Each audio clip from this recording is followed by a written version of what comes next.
Hello दोस्त, आज का वीडियो रेलवे के इलेक्ट्रिकल इंजन के यानी कह सकते हैं बिजली पैदा करने वाला इंजन और एयर कंडीशनिंग इंजन जिसमें लोको पायलट या एलपी होंगे उनके लिए आराम से सुविधाजनक ड्राइविंग करने की कैपेसिटी, साथ में 118 डीबी खींचने की क्षमता और बड़ी अलग अलग कहानियाँ WAG-29 के बारे में रेलवे ने इसका टेस्टिंग पूरा कर लिया है। हालांकि मधेपुरा के बारे में आपने सुना होगा, बिहार के जहाँ पे Madhepura electric locomotive private limited में एल्स्टॉम के द्वारा भारत में रेलवे इंजन बनाने का काम 2017 के बाद से शुरू किया गया था।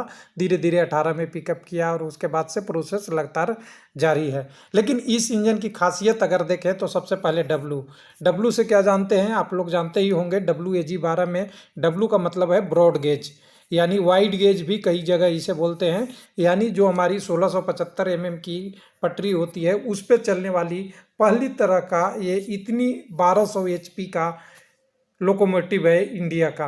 दूसरी ए कहें तो ए से आप जानते ही हैं, ए रहता है तो आपका ये इलेक्ट्रिकल का है। अगर जी रहे तो जनरेटर का रोल वाले होते हैं, यानी डीजल इंजन होता है, तो ये इलेक्ट्रिकल इंजन है। साथ में अगर जी की बात करेंगे, ए करेंगे तो यहाँ पे हो गया, दो चीज़ें आपको मिल गया। पहले आपका वाइड गेज इलेक्ट्रिकल इंजन और जी से आप कह सकते हैं, इसको कहते हैं गुड्स ट्रेन। ये गुड्स के लिए ढोने के लिए है, पैसेंजर ट्रेन के लिए नहीं है, क्योंकि 118 डीबे पैसेंजर ट्रेन में लगेगी तो प्लेटफॉर्म पे रुकने का आपका जगह नहीं होगा, ये समझ सकते हैं। और अगर इस इंजन को अगर एक तरफ से पैसेंजर कार में लगा दिया जाए तो ट्रेन की स्पीड 200 किलोमीटर पार, लेकिन ऐसा पॉसिबल नहीं है, क्योंकि इसकी डिज़ाइन होती है गियर रेशियो पे। Gear ratio high load tractive load effort करने के लिए होता है। और लास्ट का डिजिट जो होता है आपका 12 डिजिट, इसको अगर 1000 से मल्टीप्लाई कर दे तो 1000 यानी 12,000 HP हॉर्स पावर की ये इंजन है। अभी तक हमने WAG-7 देखते थे, ये भी पावरफुल इंजन भारत का था, लेकिन अब उससे तो बहुत ऊपर हो चुके हैं। 7000 से 12,000 HP की ये एल है। लेकिन इसमें क्या क्या खासियत है, इसकी PIB रेलवे ने जारी कर दिया है, इसकी टेस्टिंग हो गई है, तो रेलवे की तरफ से ये ऑफिशियल आ चुका है। 1200 HP का मोटर के साथ हमारा लोकोमोटिव तैयार है। साथ में क्या क्या डिजाइन है, इसके बारे में, कहाँ बना है, उसके बारे में पूरी डिटेल दिया है। और ये 19 मई का PIB जारी हो गया है, टेस्टिंग होने के बाद, लोड के साथ ट्रेन पे चलाने के बाद। कहाँ से, तो यहाँ पे देख सकते हैं दीनदयाल उपाध्याय, जिसको हम पहले मुगल सराय के नाम से जाना करते थे, इसका नाम बदला गया था। और ये कहाँ तक चलाया गया है, तो दूसरी ओर में देखेंगे तो इसको चलाने के लिए आपका डेरी ऑन सोन होते हुए गढ़वा रोड, तो जानते ही है डेरी ऑन से के बाद आपका सोन नगर आता है, सोन ब्रिज पार करने होने के बाद, और यहाँ से ये गढ़वा रोड अलग की तरफ सट जाती है, यानी गया नहीं जाकर ये गढ़वा रोड की तरफ दूसरी लाइनों में ये कन्वर्ट हो जाती है। उसमें टेस्ट किया गया है। और कह सकते हैं कि इस रोड को टेस्ट करने के लिए 118 ट्रेन अगर फुल लोडेड है तो इसकी खासियत भी खासी होगी। खासियत ये है कि इसकी टन अगर कहें तो एक आपकी पहिए पे, एक एक्सेल पे 25.5 टन लोड कैरी कर सकता है। साथ में अगर इसको बढ़ाना चाहें तो 25 टन की लोड कैपेसिटी है, जब स्पीड 120 किलोमीटर होगा।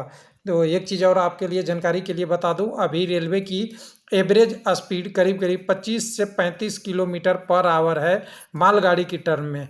माल जितने भी अपने गुड्स ट्रेन है, इनकी स्पीड एवरेज यही होती है, क्योंकि कई बार रुक जाती है, कई बार बहुत सारी प्रॉब्लम है। लेकिन इसको 120 किलोमीटर पर आवर यानी एवरेज में ही कहें तो 70-80 किलोमीटर भी एवरेज देता है, तो कह सकते हैं एक बहुत बड़ी खासियत होगी। और कई जगह आप डबल इंजन देखते हैं, उसका भी ये सुधार करेगा। आगे इसमें देखना चाहेंगे तो और सारी चीज़ें हैं, क्या क्या है इसमें, GPS भी लगा हुआ है, आपका बहुत सारी चीज़ें हैं इसमें, फैसिलिटी दिया गया है। लेकिन सबसे बड़ी चीज़ है बिजली पैदा करने वाला, यानी रीजनरेटिंग ब्रेकिंग इसमें लगा हुआ है। और रीजनरेटिंग ब्रेकिंग क्या होता है जानते ही आप, आपका मोटर जनरेटर की तरह काम करने लगे, वैसा इसको OHE लाइन से कन्वेंशंस के द्वारा बनाया गया है। साथ में लोगों का एक सवाल आता है कि ट्रेन में लोको पायलट के लिए सुविधा नहीं होती है, तो उनके लिए दोनों साइड में आपको एयर कंडीशनिंग कैब में लगा दिया गया है, यानी AC भी आपके कोच में के आपकी कोच की भांति आपके ट्रेन के इंजन में एसी लगाया हुआ है, जो आपको कंफर्टेबल, लोको पायलट और पायलट दोनों को कंफर्टेबल प्रोवाइड कराएगा। साथ में रीजनरेटिव ब्रेकिंग की बात करेंगे तो रीजनरेटिव ब्रेकिंग वो कंसेप्ट है जिसमें आपको मोटर जनरेटर के काम करता है और बिजली को खपत को बचाता है। तो ये रेलवे में पहली बार ये टेक्नोलॉजी यूज किया गया है, जिसको कह सकते हैं मेक इन इंडिया में है। ये एल्स्टॉम द्वारा किया जाता है। और साथ में जो रीजनरेटिंग ब्रेकिंग का कंसेप्ट है वो रेलवे में अभी तक नहीं था। जितनी भी एनर्जी ब्रेकिंग के दौरान होती थी वो वेस्ट हो जाता था। इस ट्रेन में इसको थोड़ी सी सुधार करके रीजनरेटिंग कैपेसिटी बनाया गया है, जिससे इसकी इलेक्ट्रिकल पावर लॉस को कम करेगा और ट्रेन द्वारा जो पैदा बिजली होती है दूसरे ट्रेनों को काम आएगी। और साथ साथ उसी ट्रेन में अगर कह सकते हैं कि एक फैसिलिटी को बढ़ा दिया गया है, यानी इंजन को मॉडिफिकेशन कर दिया गया है।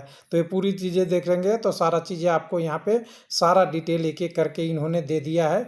एक एक करके आप टोटल फैसिलिटी देखेंगे, यानी बिजली से पैदा करने वाला पहला इंजन जैसा कि है। लेकिन कुछ लोग कहेंगे कि क्या ये भारत में पहले यूज हो रहा था? तो मैं बता दूं, भारत में जितने हमारे मेट्रो, दिल्ली मेट्रो भी ये शुरू से ही रीजनरेटिंग ब्रेकिंग करता है। हमारे एक कोच की कैपेसिटी है 1.4 kWh पर किलोमीटर बिजली जनरेट करने का, जबकि पूरी कोच को चलाने के लिए 3.6 kWh पावर चाहिए। उसमें से 1.4 सेल्फ अगर जनरेट करता है तो इसको देखें तो यहाँ पे अगर देखें तो एक्चुअल पावर रिक्वायरमेंट 2.2 है, जो 40% कम बिजली लेके चलने की क्षमता रखती है। उसी तरह इस इंजन में भी प्रोवाइड किया गया है। तो चलिए, एक अच्छा है धुआंधार शुरुआत जो बिजली पैदा एसी और ड्राइवर को कहें तो ड्राइवर का सुविधा के साथ डबल इंजन है। दोनों साइड से आपको कैब प्रोवाइड किया गया है और दोनों साइड आपको एयर कंडीशनिंग दिया गया है। तो एक अच्छी शुरुआत है। थैंक यू, धन्यवाद।